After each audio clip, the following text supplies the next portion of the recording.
Hello everyone, welcome to share with Shri. देखिए, Uttar Pradesh PCS और RO की प्रीलिम टेस्ट सीरीज चलाई जा रही है 2023 की। ये टेस्ट नंबर आपका 88 है। 87 टेस्ट ऑलरेडी कंप्लीट हो चुका है। प्ले लिस्ट बना रखी है, आप लोग जाकर के देख सकते हैं।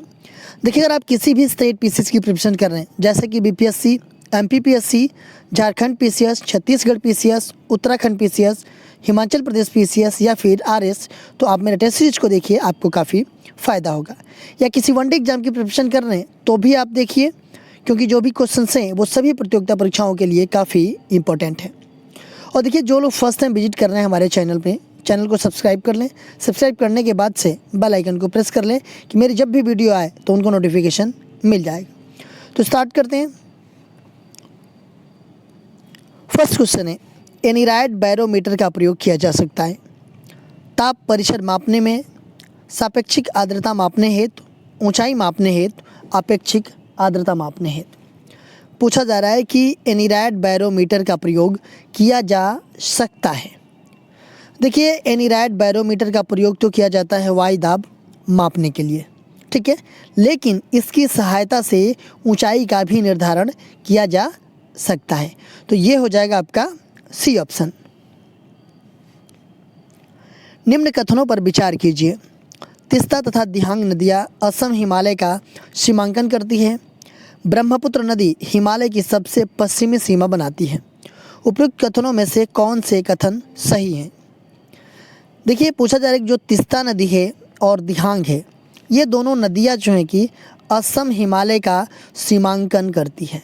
बिल्कुल सही है कि असम हिमालय का सीमांकन जो है कि कौन कौन सी नदियाँ करती हैं? तीस्ता तथा दिहांग नदियाँ करती हैं। तो ये हो जाएगा आपका सही। ब्रह्मपुत्र नदी हिमालय की सबसे पश्चिमी सीमा बनाती है। देखिए, जो ब्रह्मपुत्र नदी है ना, ये जो है कि मानसरोवर झील से ये उत्पन्न होती है और ये ब्रह्मपुत्र नदी हिमालय की सबसे पूर्वी सीमा बनाती है। देखिए, यह पूर्वी दिशा में हिमालय के समानांतर ये बहती है, ठीक है। तो ये पश्चिमी सीमा नहीं बनाती है। कौन सी सीमा बनाती है? तो ब्रह्मपुत्र नदी हिमालय की सबसे पूर्वी सीमा बनाती है। तो ये आपका क्या है? गलत है। पहला सही है और दूसरा गलत है। तो ये हो जाएगा आपका केवल एक सही है। निम्न में से कौन सा युग्म सही है? Tharu Turkey, Semang Yemen, Maasai पूर्वी अफ्रीका, बद्दू मलेशिया। पूछा जा रहा है कि कौन सा युग्म जो है कि सही है। कुछ जनजातियों का नाम दिया गया है और ये कहाँ निवास करती है, इसके बारे में बात कर रहे हैं। तो थारू जनजाति, जो थारू है वो भारत और नेपाल में निवास करती है, टर्की में नहीं निवास करती है। कहाँ पे? तो भारत और नेपाल में। सेमांग जनजाति ये जो है कि कहाँ पे निवास करती है? तो ये अमन यमन में नहीं करती है, ये जो है कि मलेशिया की है ये सेमांग जनजाति। मसाई की अगर हम बात करें तो ये पूर्वी अफ्रीका की ये जनजाति है, तो ये सही है। बद्दू ये जो है कि मलेशिया नहीं, ये जो है कि अरब मरुस्थल में निवास करती है, वहाँ की ये जनजाति है, तो ये भी गलत है। तो सही कौन सा है आपका? तो ये सी ऑप्शन है। निम्न में से कौन धौलाधर श्रेणी की प्रमुख जनजाति है? अबोर, गद्दी, लेप्चा, थारू। पूछा जा रहा है कि धौलाधार श्रेणी की प्रमुख जनजाति कौन सी है इसमें? तो ये है आपका गद्दी। देखिए, गद्दी के अलावा और जो है कि फंगवाली और गुज्जर जनजात जो है कि धौलाधार श्रेणी हिमालय की प्रमुख जातियाँ हैं। अबोर की अगर हम बात करें तो ये अरुणाचल प्रदेश में होती हैं। लेप्चा ये सिक्किम, त्रिपुरा और कुछ बंगाल में। और थारू की अगर हम बात करते हैं ये उत्तराखंड और यूपी में होती हैं।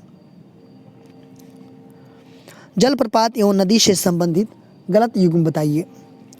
साडनी जलप्रपात शंख नदी पर, दसम जलप्रपात कांची नदी पे, कुंचिकल जलप्रपात वराही नदी पे और गोकाक जलप्रपात मचकुंड नदी पे।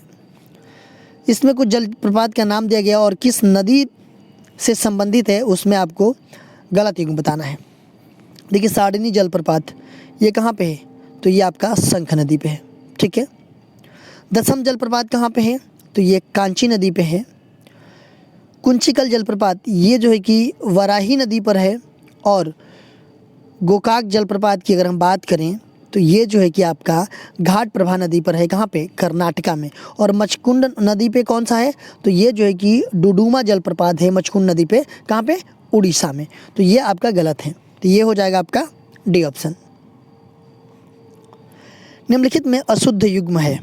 जनजाति मुख्य आवास, बुशमैन कालाहारी मरुस्थल, पिग्मी उष्णकटिबंधीय मरुस्थल, एस्कीमोज शीत मरुस्थल, टुंड्रा प्रदेश, बद्दू अरब सागर का मरुस्थल। इसमें जनजाति और इनके मुख्य आवास के बारे में बात किया जा रहा है। इसमें अशुद्ध कौन सा है ये पूछा जा रहा है, ठीक है। देखिए बुशमैन ये जो है कि कहाँ पे निवास करती है, ये कालाहारी मरुस्थल में निवास करती हैं। पिग्मी जनजाति जो है कि उष्णकटिबंधीय मरुस्थल में नहीं, ये जो कि मध्य अफ्रीका के उष्ण वर्षा वन में निवास करती है ये, तो ये आपका गलत है। और एस्कीमोज ये जो है कि शीत मरुस्थल टुंड्रा प्रदेश में इसका आवास है, और बद्दू इसका जनजाति का अरब सागर का मरुस्थल में इसका आवास है, तो ये भी सही है। बट गलत कौन सा है, ये बी ऑप्शन है। निम्न में से कौन सा सही सुमेलित नहीं है? भावर अंतः भूमिका अपवाहन से, तराई तलहटी क्षेत्र, भांगर पूरा तन जलोढ़, खादर परिपक्व जलोढ़। देखिए इसमें से कौन सा सही सुमेलित नहीं है? देखिए भावर की बात करें हम तो ये अंतः भूमिका अपवाहन है। तराई जो क्षेत्र है वो तलहटी क्षेत्र से संबंधित है। भांगर जो है कि ये पूरा तन जलोढ़ से है, और ये खादर की अगर हम बात करें तो ये परिपक्व जलोढ़ नहीं है। ये खादर ये जो है कि नवीन जलोढ़ मृदा होती है, ठीक है। और ये मिट्टी जो है कि गंगा ब्रह्मपुत्र की जो निम्न घाटी में बाढ़ग्रस्त हैं, मतलब जो जहाँ पे बाढ़ आती है ना वो क्षेत्रों में पाई जाती है। मतलब क्या होता है बाढ़ में कि ये ऊपर तक पानी चला जाता है, तो इसमें जो है कि सॉरी, ये जो है कि नदियाँ जो है कि बहुत सारी चीज़ें लाती हैं, और ये जो मिट्टियाँ होती हैं ना ये नवीन हो जाती है, और ये एकदम बिल्कुल खादर हो जाती है, मतलब खाद से युक्त हो जाती है। अगर इस पर कोई भी चीज़ लगाएंगे, कोई भी चीज़ बोएंगे तो काफ़ी उपजाऊ होता है, जो खादर भूमि में होता है, ठीक है। तो ये हो जाएगा आपका डी ऑप्शन। निम्नलिखित में से कौन सा युग्म गलत है? दीवान ए आम फतेहपुर सिकरी, दीवान ए खास फतेहपुर सिकरी, जहांगीर का मकबरा शहादरा लाहौर, नगीना मस्जिद दिल्ली। इसमें से गलत पूछा जा रहा है कि कौन सा है। दीवान ए आम कहाँ पे है ये? तो ये फतेहपुर सिकरी में है। दीवान ए खास ये कहाँ पे है? ये भी आपका फतेहपुर सिकरी में है। जहांगीर का मकबरा ये कहाँ पे है? तो ये शहादरा लाहौर में है। और नगीना मस्जिद कहाँ पे है? तो ये भी जो है कि आगरा में है, ठीक है। ये हो जाएगा आपका डी ऑप्शन। भारत में उपनिवेशी शासन के संदर्भ में 1883 ईस्वी में इल्बर्ट बिल का उद्देश्य था शस्त्र एक्ट में संशोधन कर देशी भारतीयों को शस्त्र रखने की अनुमति देना। दूसरा कि प्रशासनिक सेवा परीक्षाएं भारत में करवाना ताकि देश भारतीयों को उसमें बैठने के लिए प्रोत्साहित किया जा सके। तीसरा कि देशी प्रेस की स्वतंत्रता पर कड़ा अंकुश लगाना क्योंकि उसे उपनिवेशी शासकों का विरोधी समझा जाता था। डी दिया गया है कि जहाँ तक अदालतों को दंडित अधिकारिता का संबंध था, भारतीय तथा यूरोपीय लोगों को बराबर पर रोकना था। इसमें जो इल्बर्ट बिल है उसका उद्देश्य क्या था? तो उसका उद्देश्य यही था कि जहाँ तक अदालतों की दंडिक अधिकारिता का संबंध था, भारतीय तथा यूरोपीय को लोगों को बराबरी रोकना था। देखिए इल्बर्ट बिल की अगर हम बात करें तो ये इल्बर्ट बिल किसने लाया? तो लॉर्ड रिपन ने एक विधेयक प्रस्ताव किया, ठीक है, और उसे ही जो है कि इल्बर्ट बिल कहा गया। इसमें क्या था? देखिए इसमें जो भारतीय न्यायाधीश थे ना उनको अनुमति दी गई थी कि जो यूरोपीय अपराधी हैं उनकी सुनवाई वो कर सके। देखिए ऐसा होता था कि जो यूरोपीय अपराधी थे उनका जो है कि सुनवाई कौन करता था? तो यूरोपीय न्यायाधीश करता था, ठीक है। लेकिन इस बिल के माध्यम से ये हुआ कि जो यूरोपीय अपराधी हैं उसका भी सुनवाई कौन करेंगे? तो भारतीय न्यायाधीश करेंगे, ठीक है। ये चीज़ें था इस बिल का, तो ये हो जाएगा आपका डी ऑप्शन।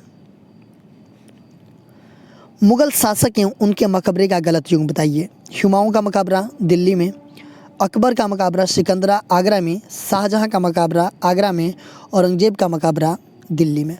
देखिए जो मुगल शासक हैं उनके मकबरे का इसमें गलत युग बताना है, ठीक है। हुमायूं का मकबरा कहाँ पे है? तो दिल्ली में है। अकबर का मकबरा कहाँ पे है? तो सिकंदरा आगरा में है। शाहजहां का मकबरा कहाँ पे है? तो इनका मकबरा आगरा में है। और औरंगजेब का मकबरा दिल्ली में नहीं है, ये औरंगाबाद दौलताबाद में है, ठीक है। तो ये हो जाएगा आपका डी ऑप्शन। निम्न नेताओं और उनसे संबंधित मिसल का गलत युग्म बताइए। नेता और मिसल: हीरा सिंह नकी मिसल, छज्जा सिंह भंगी मिसल, संधू जाट चौधरी कन्हैया मिसल, चरत सिंह सुकर चरिया मिसल। देखिए मिसल क्या होता था, मिसल जो है ना, ये जो ये सिख संप्रभु राज्य होते थे, ठीक है। और देखिए हीरा सिंह ये किस मिसल के थे, तो ये नक्खी मिसल के थे। छज्जा सिंह ये भंगी मिसल के थे। संधू जाट चौधरी ये जो है कि कन्हैया मिसल के नहीं थे, ये इनका संबंध जो है कि फुलकिया मिसल से था, ठीक है। इनका संबंध जो है कि फुलकिया मिसल से था, संधू जाट चौधरी का। और कन्हैया मिसल इनसे संबंधित थे जय सिंह, मतलब जय सिंह मिसल जो है कि जय सिंह जो है कि कन्हैया मिसल से संबंधित थे। चरत सिंह ये सुकर चरिया मिसल से थे। तो गलत युग्म कौन सा है, तो ये है आपका सी ऑप्शन। निम्नलिखित कथनों पर विचार कीजिए। नौदा टोली का उत्खनन एच.डी. सांकालिया ने करवाया था। नौदा टोली महाराष्ट्र में स्थित है। इसमें सही कौन सा है? देखिए नौदा टोली की अगर हम बात करें तो ये जो है कि मध्य प्रदेश में है। कहाँ पे है? महाराष्ट्र में नहीं है, ये है आपका मध्य प्रदेश में। और ये एक प्रागैतिहासिक स्थल है जो कि मध्य प्रदेश के कहाँ पे, तो खारगौन जिला में है। ये नर्मदा नदी के दक्षिणी किनारे पर स्थित है। देखिए इसका जो उत्खनन करवाया था एच.डी. सांकलिया ने करवाया था। कब? 1952 से लेकर के 57 के बीच करवाया था, ठीक है। तो पहला आपका सही है, दूसरा क्या है? गलत है। तो इसमें हो जाएगा केवल एक सही है। नियाबते खुदाई निम्नलिखित में से किस शासक से संबंधित है? कुतुबुद्दीन ऐबक, अलाउद्दीन खिलजी, इल्तुतमिश, बलबन। नियाबते खुदाई निम्नलिखित में से किस शासक से संबंधित है? तो देखिए ये संबंधित है आपका किससे, तो दिल्ली सल्तनत के शासक जो बलबन थे, इनका टाइम जो है कि 1265 से 87 के बीच शासन किए थे इन्होंने। और इनमें जो है कि सुल्तान के पद को नियाबते खुदाई, मतलब कि इसका मतलब ये था कि धरती पर ईश्वर का प्रतिनिधि माना जाना, ठीक है। तो ये इनके टाइम में इनसे संबंधित है। प्रधानमंत्री मुद्रा योजना के संबंध में निम्नलिखित कथनों को पढ़कर कूट के अनुसार सही उत्तर का चयन कीजिए। इसे 2015 में लॉन्च किया गया था। इस योजना के तहत गैर कारपोरेट, गैर कृषि, लघु एवं सूक्ष्म उद्योगों को 10 लाख रुपए तक का ऋण प्रदान किया जाता है। प्रधानमंत्री मुद्रा योजना, इसके संबंध में बात की जा रही है। देखिए प्रधानमंत्री मुद्रा योजना जो है ये आपका 8 अप्रैल 2015 को दिल्ली से लॉन्च किया गया था, ठीक है। और इस योजना के तहत जो गैर कारपोरेट हैं, गैर कृषि हैं, लघु एवं सूक्ष्म उद्योगों हैं, इनमें जो है कि 10 लाख रुपए तक का ये ऋण प्रदान किया जाता है। ये भी आपका सही है। तो पहला भी सही है और दूसरा भी सही है। तो ये हो जाएगा आपका सी ऑप्शन, 1 और 2 दोनों सही है।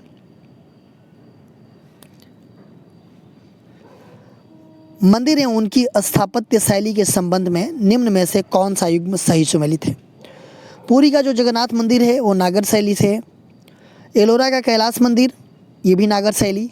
तंजौर का बृहदीश्वर मंदिर बेसर शैली। और गंगैकोंड चोलपुरम का मंदिर जो है कि ये शैली नागर का। इसमें जो है कि स्थापत्य शैली के संबंध में क्या करना है, कौन सा युग्म सही है, ठीक है। देखिए अगर हम बात करें पुरी का जगन्नाथ मंदिर की, तो ये जो है कि नागर शैली से निर्मित है, ये सही है आपका। एलोरा का जो कैलाश मंदिर है ये नागर शैली से नहीं है, ये जो है कि बेसर शैली से है। तंजौर का बृहदेश्वर मंदिर जो है ये आपका द्रविड़ शैली से है। और गंगैकोंड चोलपुरम का मंदिर जो है कि ये भी आपका किससे, तो द्रविड़ शैली से है, ठीक है। तो इसमें सही कौन सा है? पहला वाला। अंतर्राष्ट्रीय कृषि विकास कोष के सदस्य देशों की संख्या कितनी है? 85, 128, 145, 177। अंतर्राष्ट्रीय कृषि विकास कोष में सदस्य देशों की संख्या कितनी है? देखिए अंतर्राष्ट्रीय कृषि विकास कोष की अगर हम बात करें, ठीक है, इसका जो है कि गठन 1977 में किया गया था। इसका जो हेडक्वार्टर है वो कहाँ पे है, तो वो जो है कि रोम में है, इटली में। और इसके सदस्य देशों की संख्या कितनी है? तो 177। और इसका मुख्य उद्देश्य क्या होता है कि गरीब लोगों के उत्पादक क्षमता में वृद्धि करना तथा बाजार की भागीदारी के माध्यम से उनको लाभ में वृद्धि करना है। तो ये हो जाएगा आपका डी ऑप्शन। गलत युग्म पहचानिए।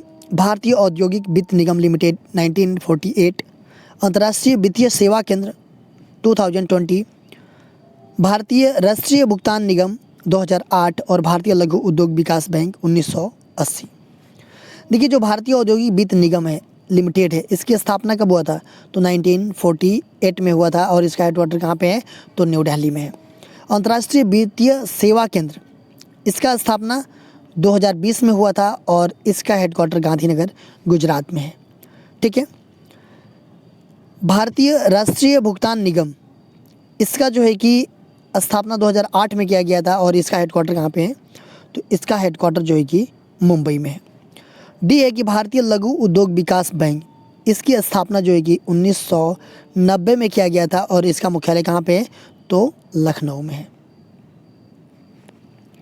निम्न कथनों पर विचार कीजिए। विश्व में पहले स्टॉक एक्सचेंज की स्थापना नीदरलैंड के एम्स्टर्डम में 1608 ईस्वी में की गई थी। एशिया के पहले स्टॉक एक्सचेंज की स्थापना बॉम्बे स्टॉक एक्सचेंज के रूप में 1885 ईस्वी में किया गया था।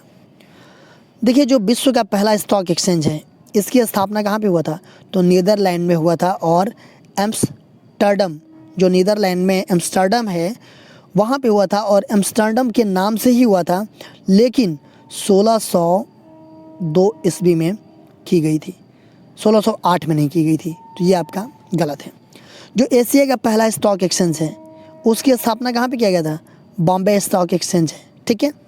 और इसके रूप में 1885 नहीं, ये जो है कि 1875 ईस्वी में किया गया था, जो बॉम्बे स्टॉक एक्सचेंज है, जो एशिया का पहला स्टॉक एक्सचेंज है। तो पहला वाला भी गलत है और दूसरा वाला भी गलत है। तो ये हो जाएगा न तो 1 और न ही 2। ये डी ऑप्शन आपका सही है। निम्नलिखित में से कौन सा सही सुमेलित नहीं है? भारतनाट्यम तमिलनाडु, मोहिनी अट्टम कर्नाटक, कथकली केरल, कुचिपुड़ी आंध्र प्रदेश। देखिए, शास्त्रीय नृत्य का नाम दिया गया है और ये कहाँ, किस राज्य से संबंधित है? देखिए, भारतनाट्यम ये संबंधित कहाँ से है? तो ये तमिलनाडु से है। मोहिनी अट्टम, इसका संबंध जो है कर्नाटक से नहीं है, इसका संबंध जो है कि केरल से है। ठीक है। कथकली, इसका भी संबंध आपका केरल से है। कुचिपुड़ी, इसका भी संबंध आपका आंध्र प्रदेश से है। तो इसमें से सुमेलित नहीं है कौन सा? तो ये बी ऑप्शन है। ब्रह्मेश्वर मंदिर के शिलालेखों तथा कोणार्क के सूर्य मंदिर के केंद्रीय कक्ष की किस नृत्य का उल्लेख है? कथक, मणिपुरी, ओडिसी, सत्रिया। ब्रह्मेश्वर मंदिर के शिलालेखों तथा कोणार्क के सूर्य मंदिर के केंद्रीय कक्ष के किस नृत्य का उल्लेख है? तो ये उल्लेख है आपका किसका? तो ये ओडिसी का। देखिए, ओडिसी नृत्य के मुद्राएं एवं अभिव्यक्तियाँ ये भारत नाट्यम से मिलती जुलती है। और जो ओडिसी नृत्य है, उसमें से जो प्रयोग होने वाला जो छंद है, वो संस्कृत नाटक जो है कि गीत गोविंद है, उससे लिया गया है। तो ये हो जाएगा आपका सी ऑप्शन। देखिए, कल क्वेश्चन पूछा गया था आप लोगों से कि कमेंट बॉक्स में आप इसका आंसर बताएंगे। महान हिमालय का क्रोड निर्मित है क्वाटरनरी शैला द्वारा, आध महाकाल शैलों द्वारा, धारवाड़ शैलों द्वारा, गोंडवाना शैलों द्वारा। महान हिमालय का जो क्रोड है वो निर्मित है वो आध महाकाव्य शैलों द्वारा। ये भी ऑप्शन आपका सही है। आज का क्वेश्चन देख लेते हैं। निम्नलिखित में से कौन मणिपुरी नृत्य का रूप नहीं है? रासलीला, संकीर्तन, थांगटा, अलारिपू। पूछा जा रहा है कि मणिपुरी नृत्य का रूप नहीं है। ठीक है। इसका आंसर आप लोग कमेंट बॉक्स में बताइएगा। इसका आंसर मैं नेक्स्ट वीडियो में आप लोगों को बताऊंगा। देखिए, आप मेरे चैनल को सब्सक्राइब कर लीजिए। सब्सक्राइब करने के बाद से बेल आइकन को प्रेस कर लीजिए कि मेरे जब भी वीडियो आए तो आपको नोटिफिकेशन मिल जाए। मेरा दूसरा चैनल है श्री GS पॉइंट, आप इसको भी सब्सक्राइब कर लीजिए। फेसबुक पर मेरा पेज है स्टडी विद श्री के नाम से और इंस्टाग्राम पे हमारी ID study with Shri 25 and Shri GS point. और टेलीग्राम का हमारा चैनल है स्टडी विद श्री। इन सब का लिंक आपको डिस्क्रिप्शन में मिल जाएगा, वहाँ पे क्लिक करते हैं आप यहाँ पे पहुँच जाएंगे। तो इन सब सारे जगहों से कनेक्ट हो जाइए, क्योंकि इन सब सारे जगहों पे स्टडी से रिलेटेड चीज़ें पोस्ट की जाती है, जिससे आप लोगों को फ़ायदा पहुँच सकता है। दोस्तों वीडियो अच्छी लगती है तो आप लोग एक लाइक कर दिया कीजिए, एक अच्छा सा कमेंट्स कर दिया कीजिए, अपने दोस्तों में शेयर जरूर किया कीजिए। अगर वीडियो अच्छी नहीं लगती है तो आप लोग डिसलाइक कर दिया कीजिए और कमेंट बॉक्स में मुझे बताइए कि डिसलाइक क्यों किया। वीडियो देखने के लिए धन्यवाद।